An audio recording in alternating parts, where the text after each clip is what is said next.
Caitlin admits she considered returning to Iowa for another season. Caitlin Clark could have played at Iowa this basketball season as she opted for her 5th year of eligibility. Can you imagine the NCAA's all-time leading scorer coming back and dominating the scene again?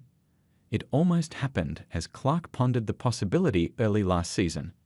But in the end, she decided to go pro, went no.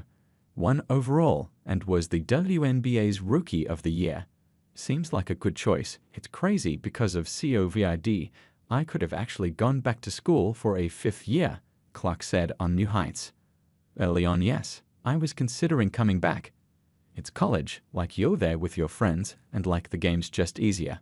Like it's just how it is, and you don't want that chapter of your life to end like, it's fun you do this, and yeah, it's easygoing and whatever. Clark admitted that NIL made it easier to consider a 5th year of college due to the financial impact. But at a certain point, she knew the WNBA was next for her, rather than a return to Iowa.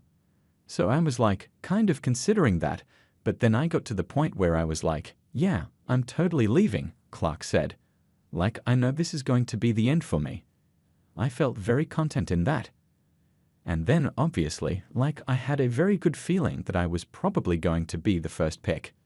But like, you're still sitting there and like everybody gets nervous and jittery, no matter where you're projected or what you're going to be. This is a moment you've always dreamed of as a kid. Caitlin Clark's impact on Iowa won't be forgotten. There's no doubt her impact on women's basketball will have ripple effects for years to come. Not only that, Iowa already made the decision to retire Clark's No.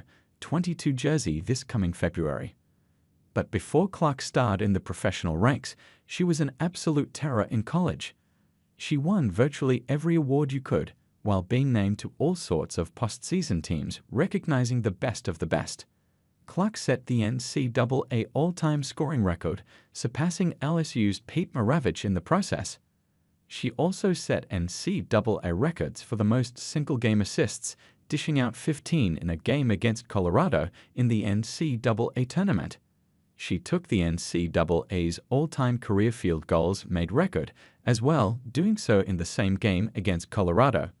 In addition, she became just the 6th player ever to amass 1,000 or more career assists. Clark also became the first Division I player to produce back-to-back 1,000-point seasons. Clark is the all-time leader in 30-plus point performances in men's and women's college basketball over the last 25 seasons, notching 59 such games. She had 20 career games with 30-plus points and 10-plus assists, with no other woman in college basketball in the past 25 seasons having more than 2 such games.